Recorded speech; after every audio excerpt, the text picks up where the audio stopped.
dream place Dubai போகணும்னு plan பண்றீங்களா? GT Holidays travel plan starts from ₹29,999 only.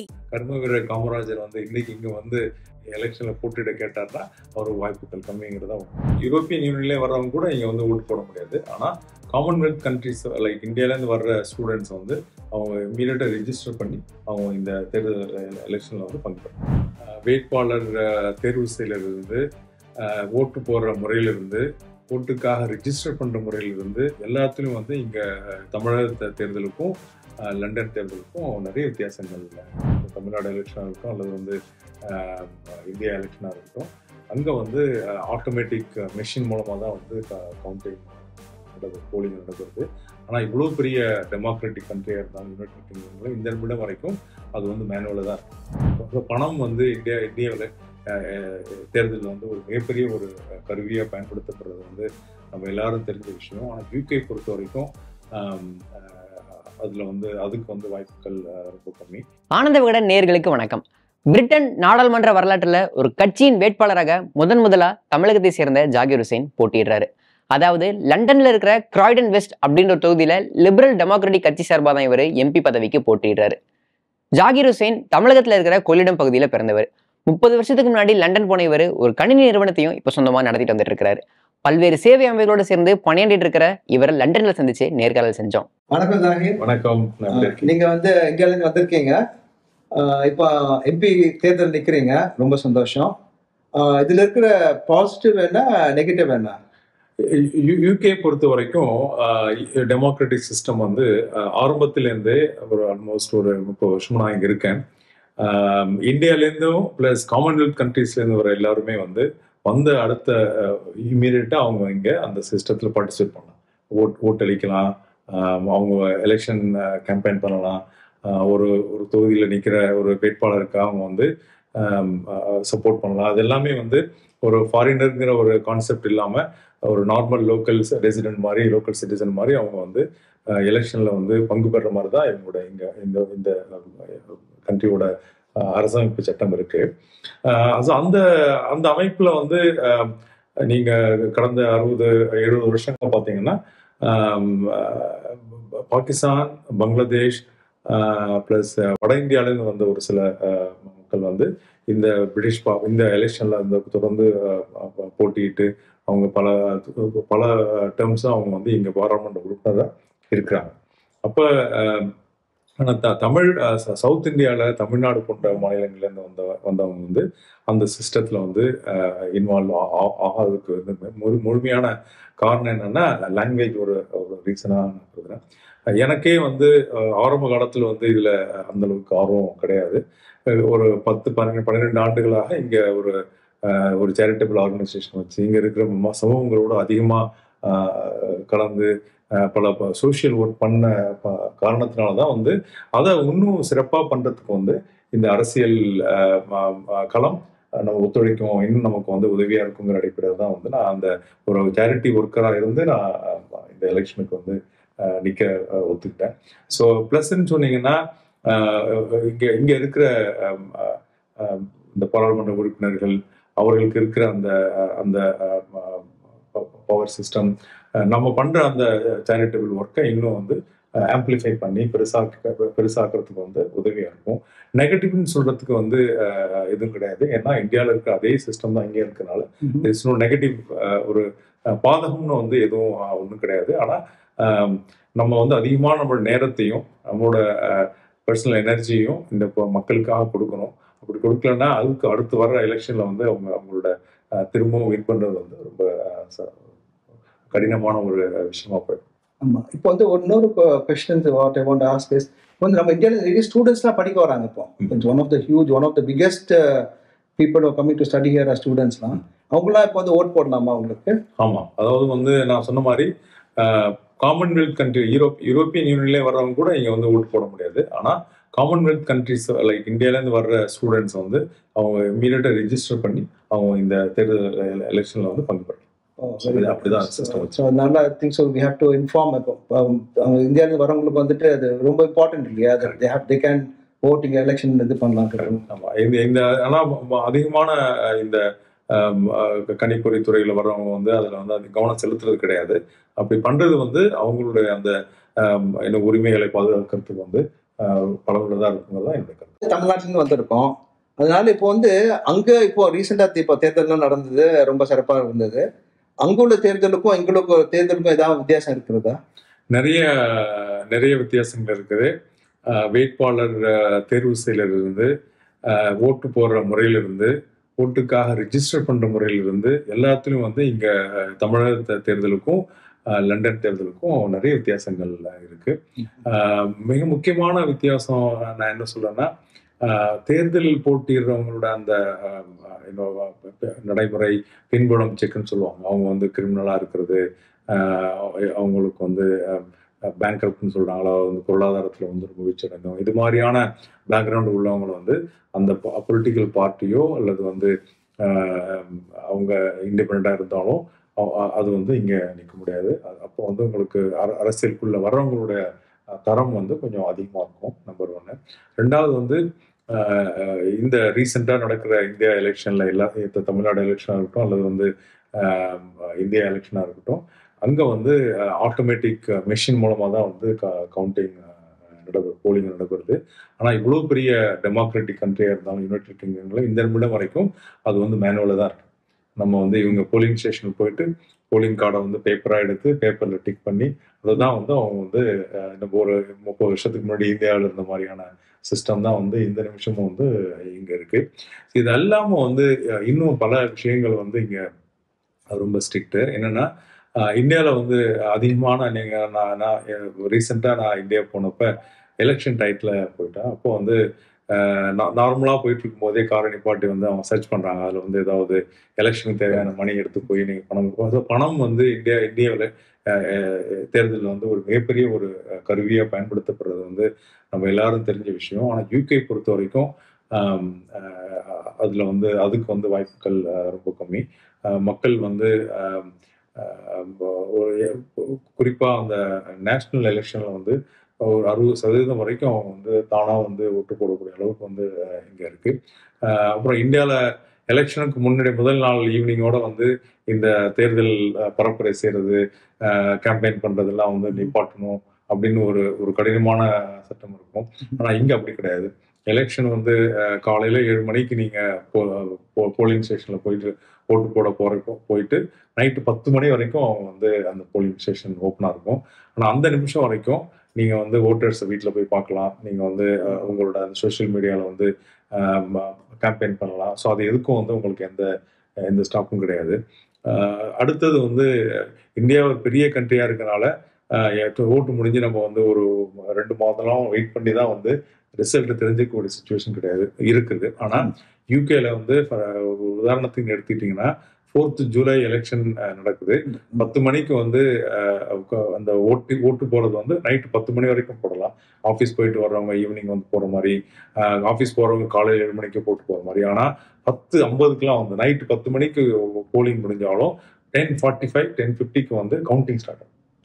So இம்மீடியட்டாக வந்து அந்த கவுண்ட் பண்ணி விடிந்தா மறுநாள்லேயே உங்களுக்கு வந்து எந்த கட்சி வந்து ரொம்ப விரைவாக முன்னுக்கு வந்துட்டு இருக்குன்னு தெரிஞ்சிடும். 5 ஜூலையிலே வந்து உங்களுக்கு வந்து அடுத்த பிரைம் மினிஸ்டர் யார் அப்படிங்கிறது வந்து இங்கே கன்ஃபார்ம் பண்ணிடுவாங்க. இது எல்லாமே நான் வந்து மிகப்பெரிய டிஃப்ரென்ஸ் இந்தியாவோட எலெக்ஷனுக்கும் யூகேவோட எலெக்ஷனுக்கும் உள்ள டிஃப்ரெண்ட்டாக நான் பார்க்குறேன். கரெக்ட். ஒரு கொஸ்டின் மாதிரி தான் நான் கேட்கணும் உங்களுக்கு. நம்ம ஊரில் வந்து கர்மவீர் காமராஜ் இருக்காரு. அவர் படிக்காதவர், அவர் நம்ம ஊருக்கு எவ்வளோ பண்ணியிருக்காரு. இப்போ அவர் வந்து நம்ம இந்த ஊரில் இருந்து எலெக்ஷன் நின்று இருக்க முடியாதுன்னு சொல்றீங்க. அப்போ அதாவது இப்பயும் நான் எனக்கு ரீசெண்டாக ஒரு எலெக்ஷன் சம்மந்தப்பட்ட ஒரு இன்டர்வியூவில் நான் சொன்னேன், இந்தியாவில் வந்து நம்ம தேர்ந்தெடுக்கிற வேட்பாளர்கள் வந்து மக்களுக்கு ஒர்க் பண்ணுவாங்களாங்கிறது மட்டும் வந்து முழுமையாக பார்ப்பாங்க. ஆனால் இங்கே வந்து அந்த சிஸ்டத்தில் வந்து அவ்வளோ கிளாரிட்டி கிடையாது. பீப்புள் அவங்கள வந்து நல்லா சிறப்பாக கம்யூனிகேட் பண்ணக்கூடியவங்க, சிறப்பாக வந்து ஏற்கனவே வந்து இந்த லோக்கல் பாடி எலெக்ஷனில் வந்து அவங்களோட பங்களிப்பு கொடுத்தவங்க, அவங்க தான் வந்து இங்கே அதிகமான பங்கு பெற மாதிரி சுச்சுவேஷன் இருக்குது. கர்ம வீரர் காமராஜர் வந்து இன்னைக்கு இங்கே வந்து எலெக்ஷனில் இங்கே எலெக்ஷனில் போட்டியிட கேட்டார்னா அவர் வாய்ப்புகள் கம்மிங்கிறதா உண்மை. நம்ம தமிழ்நாட்டிலேருந்து வந்திருக்கீங்க. இங்கே இப்போ க்ராய்டன்ல எல்லாரும் ஒயிட்ஸ் தான் இருக்காங்க. எல்லாரும் உங்களை எப்படி பார்க்குறாங்க இந்த எலெக்ஷன் நிற்கிறது பற்றி? க்ராய்டன் வெஸ்ட்ல தான் வந்து நான் வேட்பாளராக லிபரல் டெமோக்ராட்ஸ் பார்ட்டியில் அறிவிக்கப்பட்டிருக்கேன். நான் இப்போ இந்த 2 வாரமா நிறைய ஓட்டர்ஸை வந்து நான் சந்திச்சிட்டு இருக்கேன். அப்போ அவங்கள்ட்ட நான் சொல்ற விஷயம் என்னன்னா, ஒரு 30 வருடத்துக்கு முன்னாடி, ஒரு 40 வருடத்துக்கு முன்னாடி இங்க வந்து நம்ம இந்தியர்கள், நம்ம தமிழர்கள் குறிப்பாக இங்க இருக்கிற நம்மை நாமே ரெப்ரசன்ட் செய்ய வேண்டும் என்கின்ற தேவை வந்து இல்லாமல் இருந்தது. இப்போ நம்ம வந்து ரொம்ப சிறுபான்மையராக இருந்தோம். இங்க இருக்கிற ஒரு 100,000 மக்கள் தொகையில் வந்து நம்ம ஒரு 1-2 ஆயிரங்கள் மட்டும் தான் இருந்தோம் அப்போ ஒரு 40 வருஷத்துக்கு முன்னாடி. ஆனா இப்ப 2024ல இந்த வெள்ளை இல்லாதோட எண்ணிக்கை வந்து 50க்கும் மேல் சதமாக இருக்கும்போது ஏன் வந்து நம்மை நாமே இங்க ரெப்ரசன்ட் பண்ணக்கூடாதுங்கிற ஒரு கேள்வி வந்து நான் சந்திக்கிற எல்லா வாக்காளர்கிட்டும் வச்சுட்டு இருக்கேன். அப்ப அந்த அடிப்படையில வந்து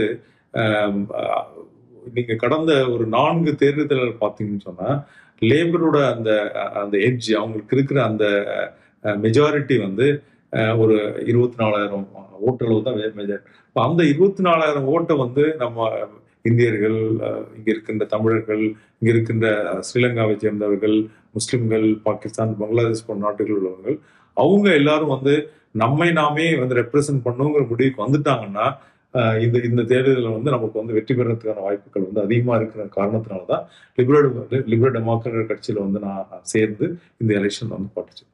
I was so happy that Rishi Sunak was elected as the Prime Minister personally because I'm from India. இப்போ வந்து அவங்க எலெக்ட் ஆனதுக்கு பிறகு நம்ம இந்தியர்களுடைய நிலைமை எதுவும் மாறி இருக்கா அல்லது ஏதாவது இம்ப்ரூவ்மெண்ட் இருக்கா?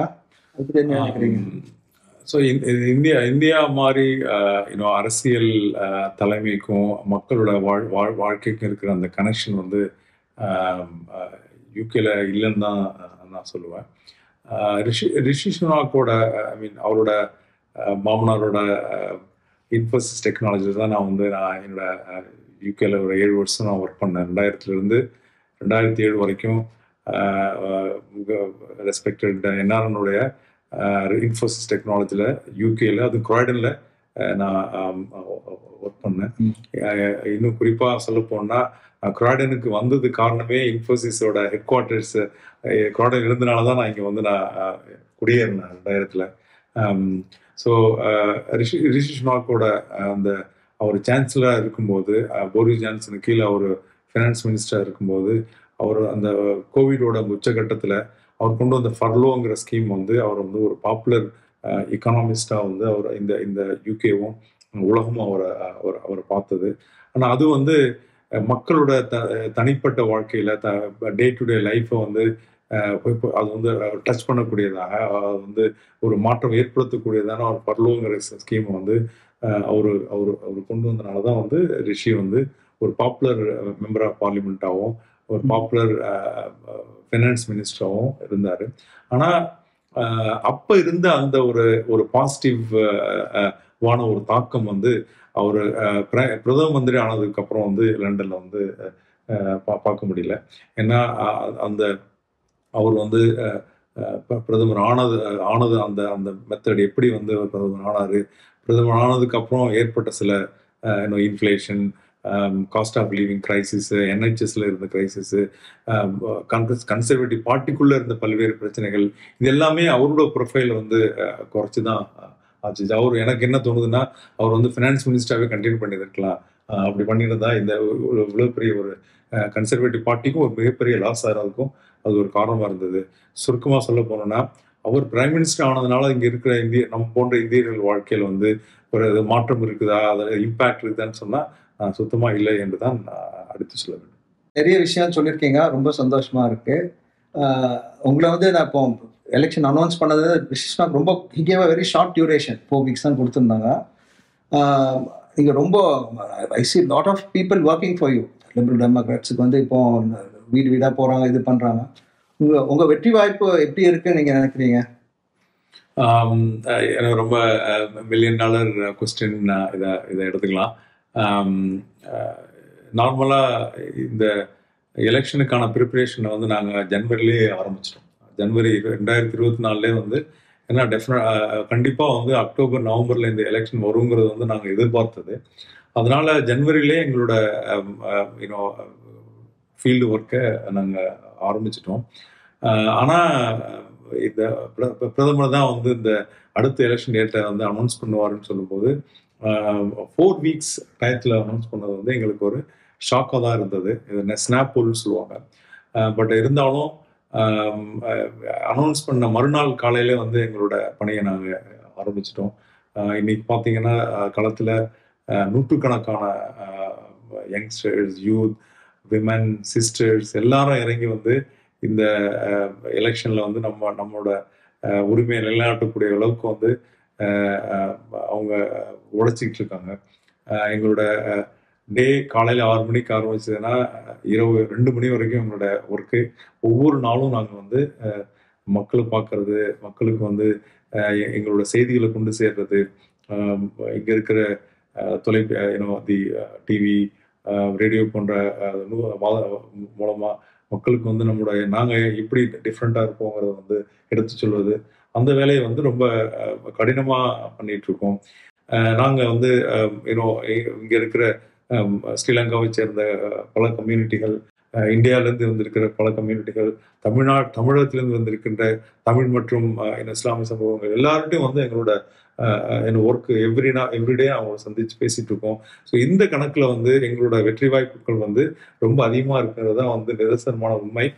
அதற்கு மேல் வந்து இந்த இந்த பேட்டியை பார்த்து கொண்டிருக்கின்ற நீங்களும், என்னோடு இருக்கின்ற அனைத்து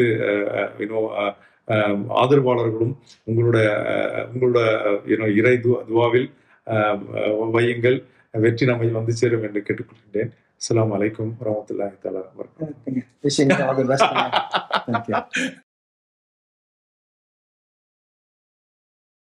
உங்க ஹாலிடேவை ஜாலி டேயா மாத்தணும்னு நினைக்கிறீங்களா? உங்க ட்ரீம் பிளேஸ் துபாய் போகணும்னு பிளான் பண்றீங்களா? GT Holidays travel plan starts from rupees 29,999 only. GT Holidays, India's #1 travel brand.